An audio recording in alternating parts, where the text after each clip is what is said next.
Jack was just a space trucker. He didn't care much about politics, war, or alien tech. All he cared about was fuel, food, and finishing his last job. After 20 years of hauling metal, water, and junk between planets, he was tired. He just wanted to go home, collect his final payment, and disappear into the quiet corners of the galaxy. His ship, the Long Haul, was old but loyal. It made strange noises, lights flickered when they shouldn't, and the gravity generator worked only 90% of the time.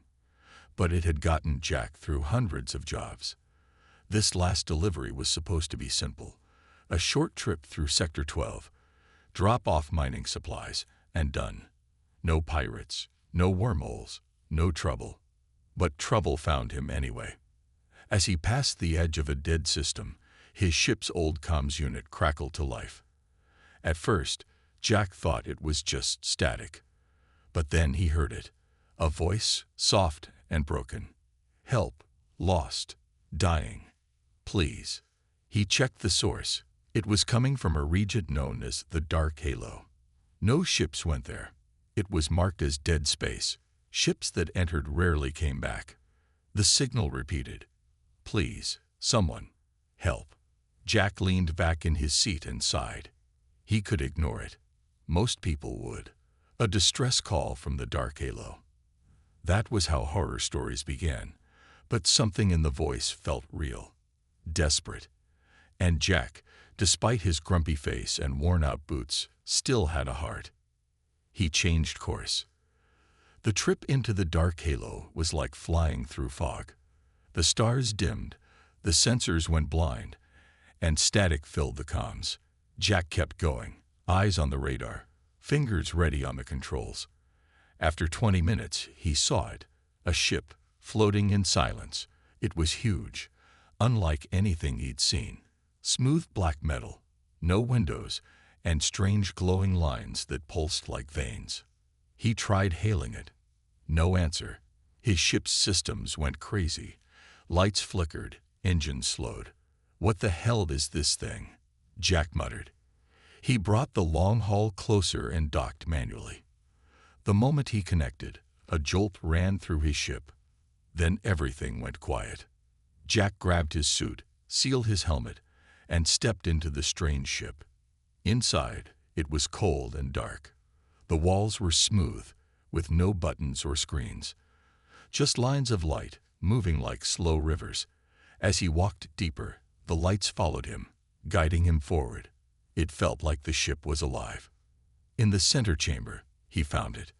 A tall black pillar stood in the middle, and at its base was a small glowing device. It looked like a cube, but the sides moved and shifted. As he stepped closer, the cube opened. A soft voice echoed in his helmet. You came. You are not what we expected, but you are here. That is enough. Jack froze. Who are you? He asked. I am Terra. I am all that remains of the last defense. You have answered the call. Now we begin. Before he could react, the cube shot out a beam of light. It hit his suit, scanned him, and vanished in a flash. Jack stumbled back. His suit was unharmed, but something felt different. His helmet display blinked. A new icon appeared, a glowing eye. Back on the Long Haul, the ship came alive. Systems booted, but the layout had changed. New menus, new energy readings, and strange symbols filled the screens. Jack jumped into the pilot's seat. What did you do to my ship? Terra's voice returned, calm but serious. You connected with the core. Now we are joined. This ship is no longer just yours. It is a vessel of change. Jack cursed under his breath. I just wanted to drop off cargo. That's all. I didn't sign up for any of this. But the ship locked its systems. The engines powered up. A new course was set, one Jack couldn't cancel. He tried overriding it, but the controls didn't respond. Then a warning flashed on the screen. Signal detected. Multiple ships inbound. Jack's heart sank. The radar lit up with red dots, pirates, and lots of them. Terra spoke again. They have come to destroy what I carry. They will not allow you to leave. Jack grabbed the controls. Then we fight. You survive, Tara said. I will help you. But the galaxy has changed, Trucker. And you are now part of its future. As the pirate ships closed in, Jack tightened his grip. He wasn't a hero. He wasn't a soldier. He was just a space trucker with a job no one wanted. But now, that job might just save the galaxy. Jack sat in the pilot's seat, breathing hard. His hand shook slightly as he stared at the red dots on the radar. The pirates were closing in fast. His old ship wasn't made for speed or combat. He checked the controls again, hoping something had changed, and something had. New systems were online. Strange, advanced ones. Weapons he didn't recognize, shields that had never existed before, and a glowing message across the main screen. Async complete. Defensive mode ready. Jack blinked. Tara, what did you do to my ship? Tara's voice echoed calmly. I upgraded what I could. Your ship is now stronger, but it won't last forever. You must escape. Head toward the asteroid belt. He didn't argue. He spun the ship around and hit the thrusters. The long haul roared like never before, moving faster than it ever had. The engines burned bright, dodging laser fire as the pirates opened fire. Jack cursed under his breath. I was supposed to be retired by now. Tara guided him through narrow rocks and broken space debris. The pirates followed, firing wildly. Jack weaved through the asteroid field, barely staying ahead. A few lucky shots hit the ship, but the new shields held. One pirate ship got too close. Tara spoke fast, firing rear cannon. What rear? Jack started, but the ship answered. A hidden cannon popped out from the back and blasted the enemy ship. It exploded in a bright flash, lighting up the darkness. Jack laughed in surprise. Okay, that was cool. They finally lost the rest of the pursuers in the maze of asteroids. Jack flew toward a quiet zone and stopped near a floating rock. He needed answers. He looked at the strange glowing symbol on the console. All right, Tara, time to talk. What exactly did I take from that ship? A soft hum filled the cockpit, and the cube from earlier reappeared, floating midair, spinning slowly. Inside, light flickered like a heartbeat. Tara began to explain. You recovered an ancient core, a living memory of a lost civilization. I am not just data. I am a protector. The cargo you now carry was never meant to be found, but you answered the call. That makes you the last key. Jack stared at the cube. Key to what? Tara's voice turned quiet. To the beacon. The last hope against what's coming. Before Jack could ask more, a warning alert blared again. Another signal was incoming, but not from pirates this time. A new object appeared near them. It looked like a shipping container, but unlike any Jack had seen. Black, smooth, with symbols glowing in red. It floated in space, untouched, like it had been waiting there. Tara said, "This is the real package, what you were meant to find." Jack raised an eyebrow. That thing. It's locked tighter than a bank vault. Tara confirmed, because it holds power beyond anything in this galaxy. Jack connected a tow cable and pulled the container into his ship's cargo bay. Once inside, he walked up to it. The container hummed softly. Lights ran along its sides. Jack reached out, and the symbols lit up as if recognizing him. Tara, is it alive? In a way, she replied, but dangerous if opened wrong. Jack stepped back. The container clicked, and the sides began to open on their own. Steam hissed out. Inside was something small and strange, a crystal sphere. It hovered just above the floor, pulsing with a soft white light. Jack whispered, "This is it. This is what all those pirates were after." Tara's voice turned serious. That sphere is not just a relic. It's a data core. It holds the last map to Earth's true location. Earth was hidden long ago to protect the beacon. Jack's eyes widened. Wait, you're telling me Earth is missing? Hidden? Yes, Terra said. Wiped from all records. Removed from all star maps. Only this core can show the path. Suddenly, the ship shook. Another blast hit the outer hull. Jack ran back to the cockpit. The radar showed 3 more ships approaching. Not pirates this time. Military grade. Big, fast, and deadly. Jack cursed. How are they tracking us? Terra replied calmly. They're not tracking us. They're tracking the core. Jack turned the ship again, flying into deeper space. He didn't know where to go or who to trust. But one thing was clear. He was carrying something the whole galaxy wanted. And that made him a moving target. He tightened his grip on the controls. I'm just a space trucker. Why me? Because you came, Terra said, when no one else would. As the stars stretched out ahead and danger followed close behind, Jack realized something deep inside.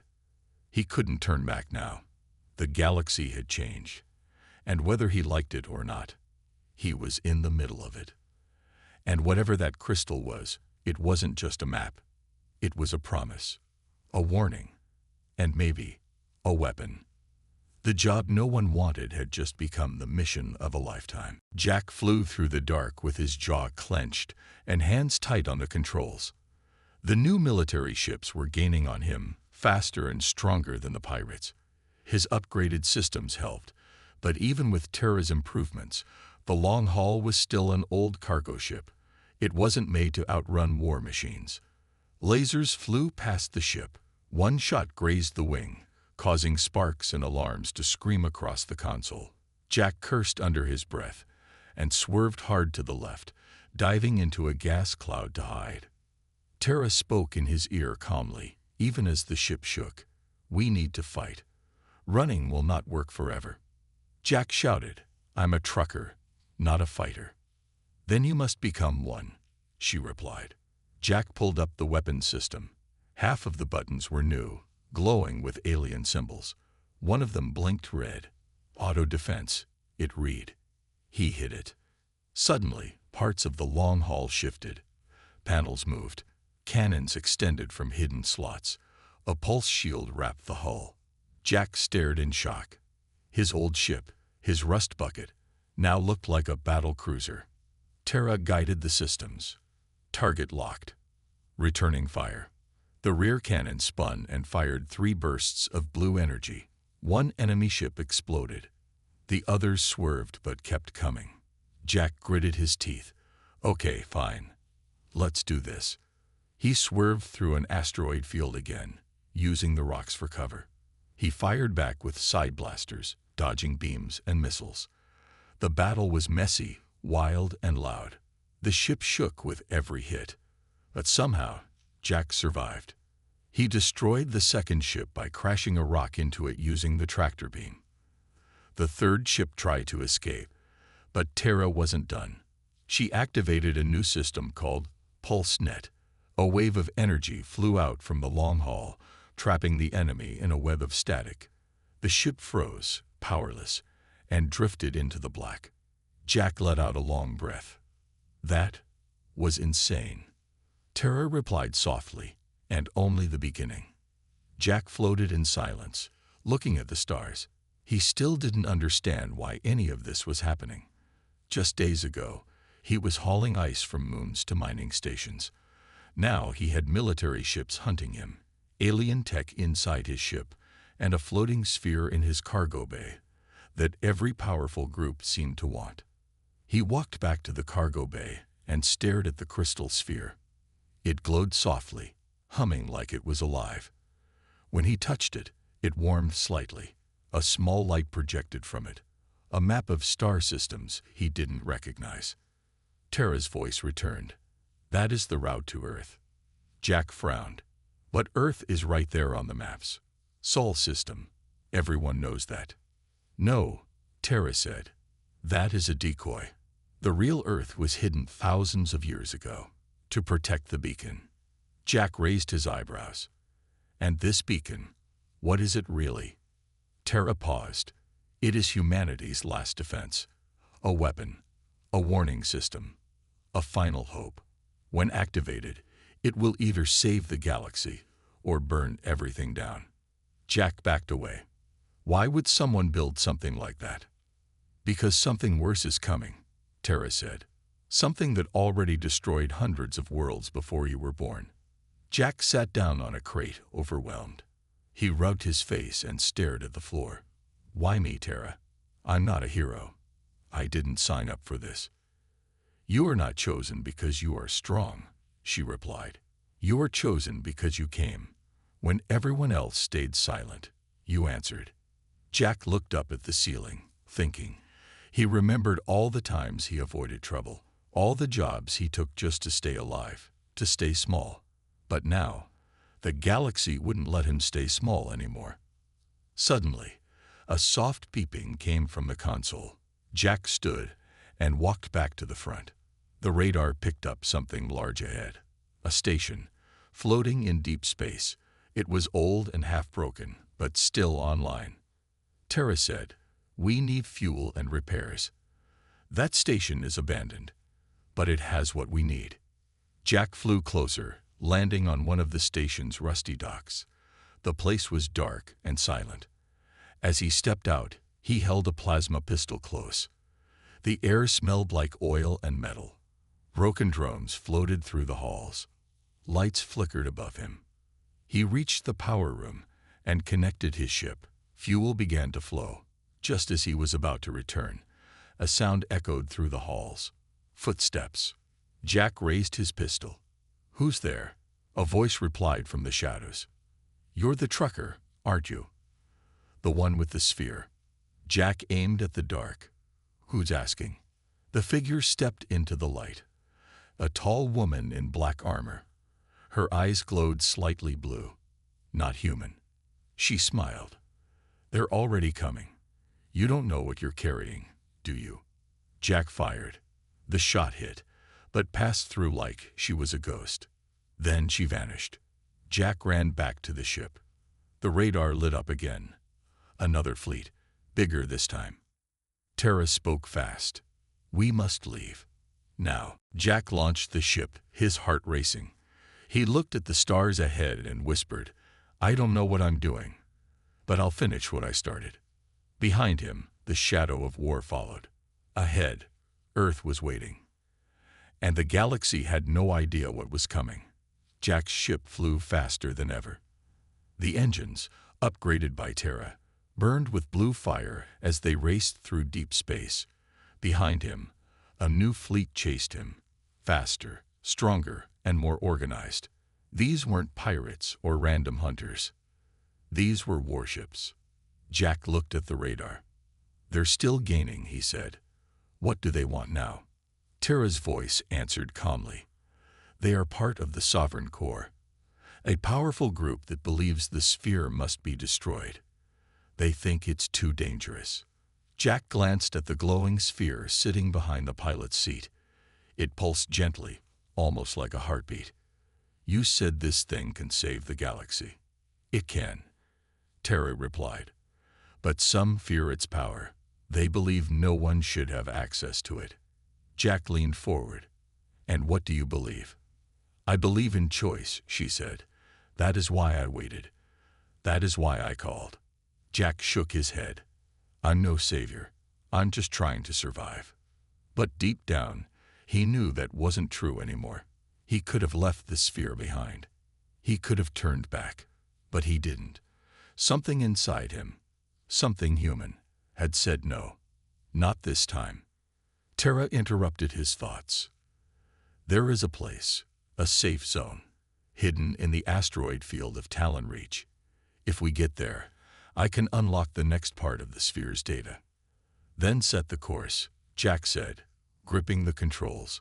The ship jumped into hypercruise, the stars stretching into lines. For a brief moment, everything was quiet. But the silence didn't last. Just before entering Talon Reach, the ship dropped out of hyperspace early. Jack slammed into the seat as alarms blared. "What now?" Tara answered. "A gravity well. Artificial. Someone pulled us out of hyperspace." Jack stared out the window and saw a ship. No, not a ship. a giant structure floating in space. It looked like a black cube, the size of a small moon, with spikes and towers on every side. It wasn't moving. It just waited. A voice came through the radio, cold, mechanical. "Trucker vessel. Power down. Surrender the HFY." Jack narrowed his eyes. Not happening. The cube charged a weapon. A long line of red light stretched out from its center, aimed directly at Jack's ship. Terra acted fast, diverting power to shields. "Hang on." The cube fired. A massive beam shot forward, but Terra's shield caught it. The ship shook violently. Sparks flew from the ceiling. Jack yelled as he fought for control. "We can't take another hit like that." "We won't need to," Terra replied. "There's a weakness in the top corner of the structure, but you'll need to fly manual." Jack grinned, adrenaline rushing. "Manual? Now that I know how to do."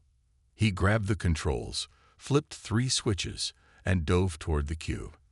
The enemy fired again, but Jack rolled the ship, dodging the blast. He flew close, dangerously close, skimming the surface of the structure. Turrets popped out, firing, but Jack was too fast. "Closer, now," Terra shouted. Jack saw the weak spot, a glowing blue vent. He pressed the trigger. A missile launched and hit dead center. The vent exploded, sending shockwaves through the cube. Red lights turned to white. Systems failed. The cube stopped firing. Jack pulled up just in time as the structure began to fall apart. "Got it," he shouted. Terra said softly, "You shouldn't have been able to do that." Jack laughed. "Guess they don't teach crazy flying in AI school." The path to Talon Reach was now clear. They entered the asteroid field, moving carefully between giant floating rocks. At the center, hidden behind a dust cloud, was a small moon with a metallic surface. A secret base sat on it, dark and silent. "This place is safe?" Jack asked. "For now," said Terra. "Land near the core pillar. I'll handle the rest."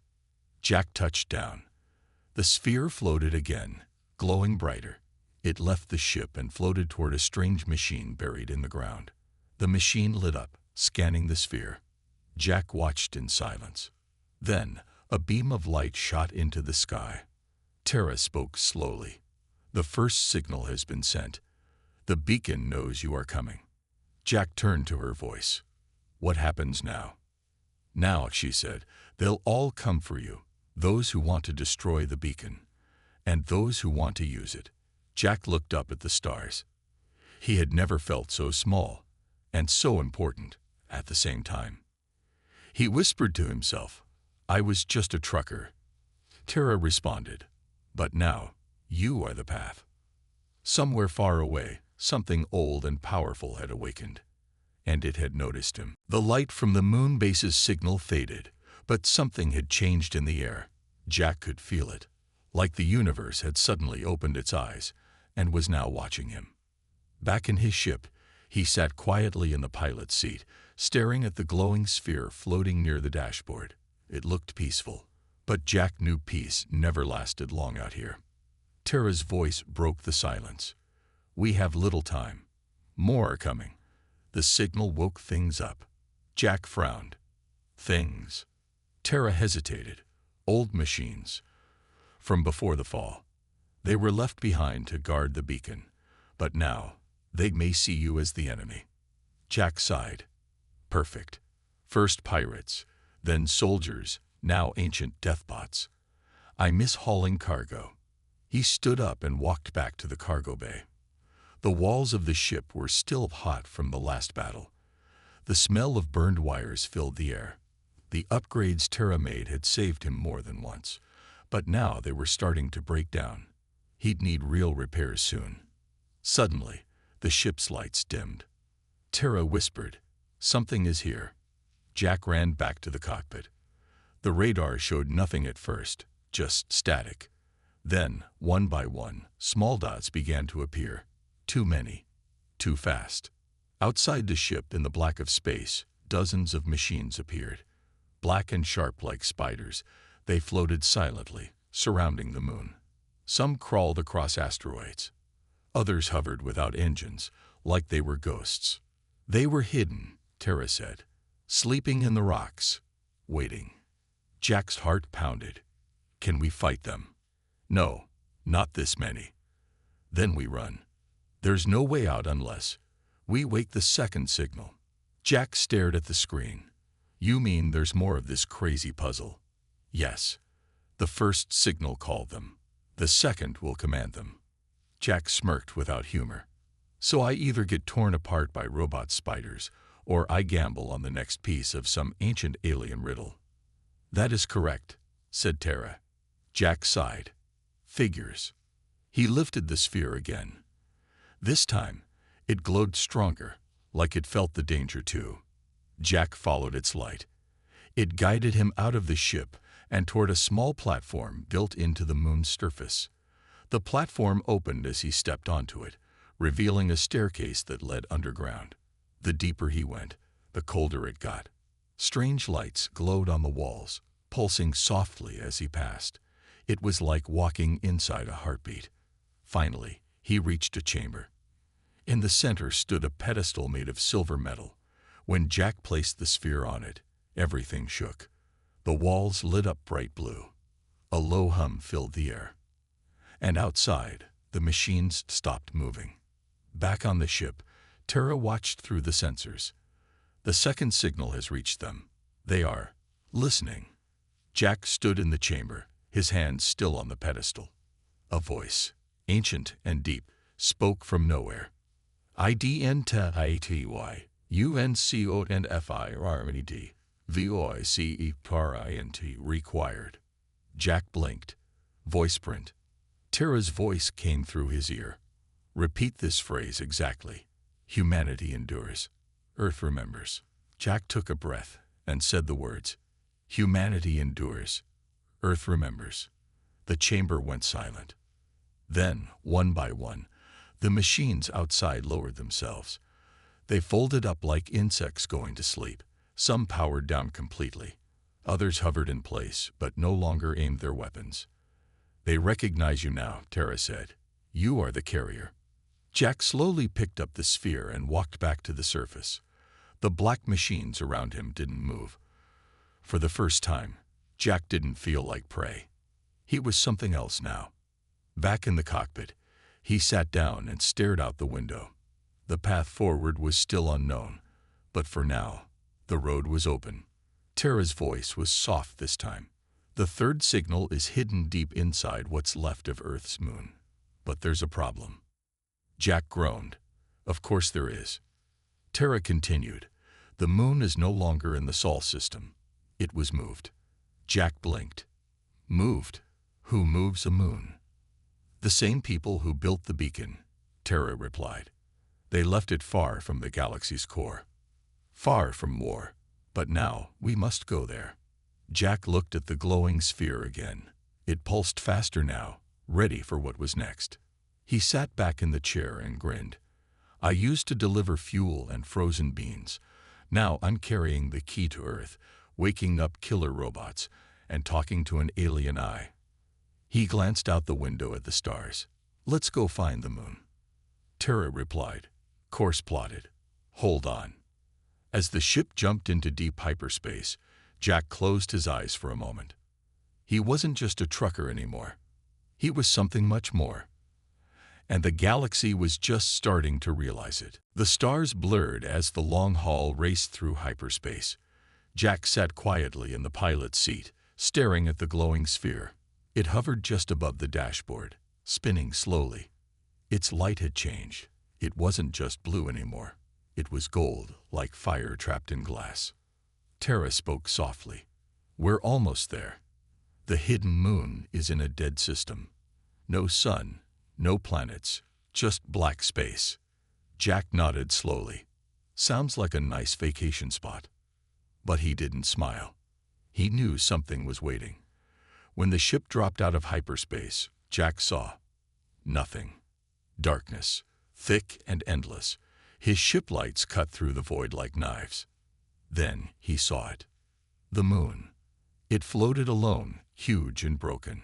Cracks covered its surface like scars. Half of it was metal. The other half was still rock. Strange towers rose from the ground, flickering with red lights. It looked like a graveyard.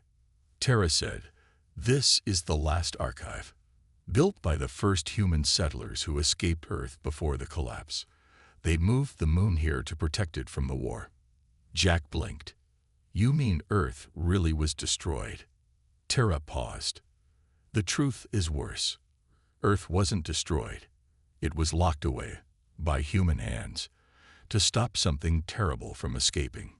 Jack stared at her voice console. "What was it?" Tara's voice dropped. "A message, one that couldn't be erased. A call from deep space.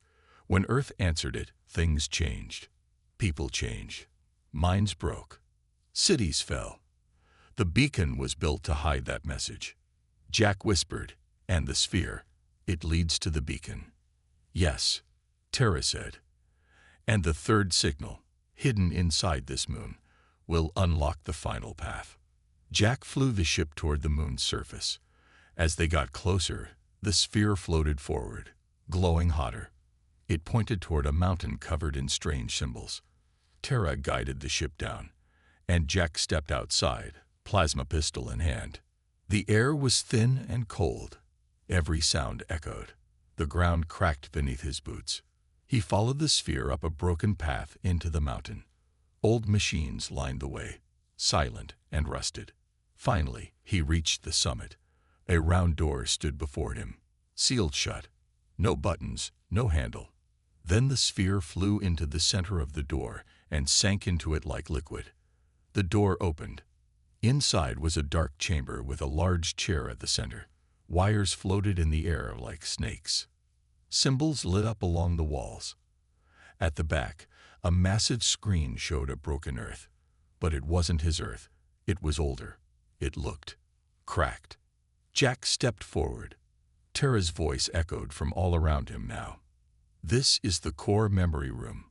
Sit in the chair. The third signal is not just a sound. It's a memory." Jack hesitated. "What happens if I sit?" "You'll see what others died to forget." Jack swallowed hard and sat down. The chair locked around his arms and chest. Lights flashed. The room vanished. Suddenly, Jack was somewhere else. He stood on old Earth, long before the wars. He saw giant cities glowing with towers that touched the sky. People laughed. Children played. But then the sky turned red. A signal came. Not sound, not light, something deeper. People began to change. They screamed.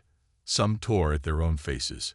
Others froze in place. Some just stared at the sky and fell over, lifeless. A voice, cold and massive, whispered, "We see you. We are you men be are you. Join us." Jack felt like he couldn't breathe. Then he was pulled back into the chair.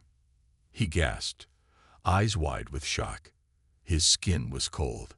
His heart raced. Tara's voice was calm, but low. "Now you understand. The beacon was made to block that message. The sphere is the key to turning it on again." Jack stood, dizzy. "So that thing, whatever it is, it's still out there." "Yes, still calling, still waiting. It doesn't die. It only spreads." Jack picked up the sphere, which now burned with golden fire. "Then it's time to finish this." He returned to the ship. Tara spoke with purpose now. "The path to Earth is open. The real Earth, hidden behind a veil of false stars and ghost signals. The beacon waits there, asleep." Jack looked ahead. "Then let's go wake it up." As the ship lifted off, the surface of the moon behind them cracked open. A giant figure, machine and bone, rose from the mountain, something ancient that had been waiting. But it didn't attack. It saluted. Jack stared. "What was that?"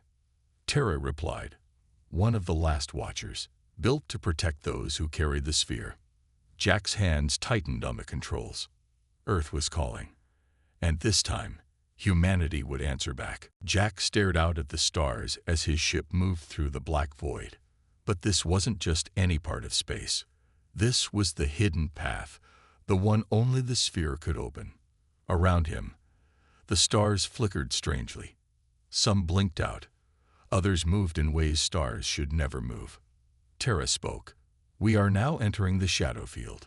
Beyond this point, even light gets confused." Jack kept his hands tight on the controls. "Sounds cozy." As the ship pushed forward, space itself began to change. The stars twisted into long spirals. The darkness grew deeper, almost alive. Then suddenly, the stars vanished, and something massive appeared. Earth. But it didn't look right. It floated alone, wrapped in a dark cloud. Great machines circled it like chains. Satellites the size of cities blinked with red light. The planet looked locked in a cage. Jack's mouth went dry. "That's really it? That's home." "Yes," said Terra. "That is the real Earth, sealed away to protect the galaxy. But now, it's time to return." Jack moved the ship forward. The satellites turned to face him.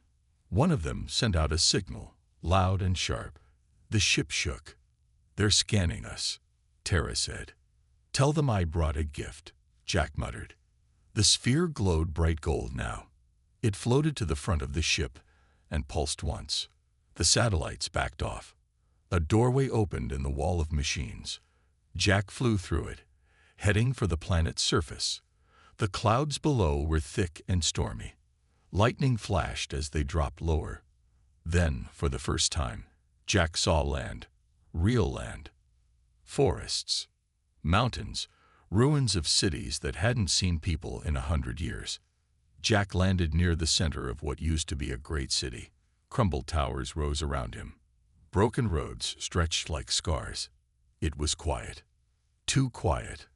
The sphere floated out of the ship on its own. Jack followed it as it moved toward an old building with strange lights still glowing inside. It was shaped like a dome, half buried in the earth. Terra spoke in a whisper. "This is the beacon." The door opened. Inside was a large room filled with white machines. In the middle was a platform with ancient tech, simple but powerful. The sphere flew to it and locked into place. Then everything shook. Lights turned on across the planet. Satellites lit up. Deep underground, engines hummed to life. And far above, the chains around Earth began to unlock. Terra's voice filled the room, not from the ship, but from everywhere. "Signal confirmed. Earth is online. The beacon is ready." Jack stood at the center of it all, heart pounding. "What happens now?" Terra replied, "Now you choose. We can send the signal again, call out to the stars, tell them Earth still lives. Or we leave it all silent and let Earth sleep forever." Jack looked at the machines, at the empty world, at the sky above. "I've seen what's out there," he said. "And yeah, it's dangerous. But I've also seen people fighting for something better. I think it's time the galaxy remembered who we are." He placed his hand on the beacon's control panel. "Light it up." The beacon lit like a star. The signal burst out, traveling faster than light. Every system, every planet, every listening post in the galaxy received the same message. "We are human. We remember. We endure." Across the stars, people stopped and listened. Some cried. Some cheered. Some feared. But no one ignored it. Because Earth was back. In the beacon chamber, the sphere dimmed for the first time. Its purpose was complete. Jack stood in silence, watching as the chains around Earth drifted apart in orbit, falling like broken teeth. Terra spoke one last time. "You've done it. The path is open. The world will come to you now." Jack turned to leave the chamber. "Let them come," he said with a tired smile. "I'll be waiting." He returned to his ship and lifted off. Above him, Earth looked brighter. Not just a lost world anymore, but a light in the dark. Jack leaned back in his seat. He wasn't just a space trucker anymore. He was the one who brought Earth back. And now, the galaxy owed him everything.